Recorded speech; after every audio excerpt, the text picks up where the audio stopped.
Hey, welcome back to another segment of Cooking with Vera. Today, it's all about these. We all know how much fun coloring eggs is, but what do you do with all the leftovers, right? Well, you can make deviled eggs, pickled eggs, you can add them as salad toppers, and then there's the classic egg salad. But if you're tired of the same old, not to worry. Today, we've got a great twist from Erin Rainier. So let's get started. So you know I always like to use these fun tools.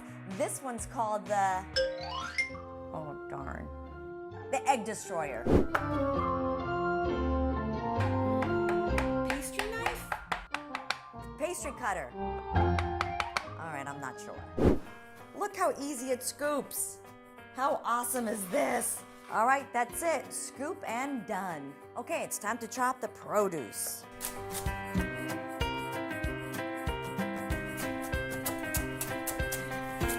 Look at all this avocado.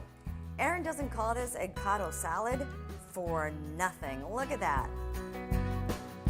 So guys, it doesn't get any easier than this. The chop and dump is done. Now we're gonna add the rest of the ingredients. And by the way, this is no mayonnaise. Remember, it's Greek yogurt and sour cream and lemon. The great thing about this salad is it's super versatile. So you can have it on crackers, you can have it on bread, you can even have it on like mini bell peppers, or how about endive as a lettuce wrap. And here you have it. We've chopped, we've dumped, we've mixed, and now it's time to look at that recipe.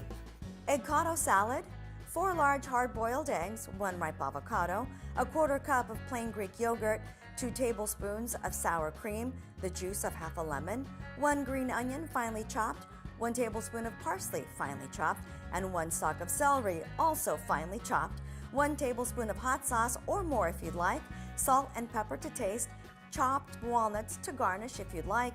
Combine all ingredients and you can serve this on garlic toast, lettuce wraps, or as a sandwich, however you'd like.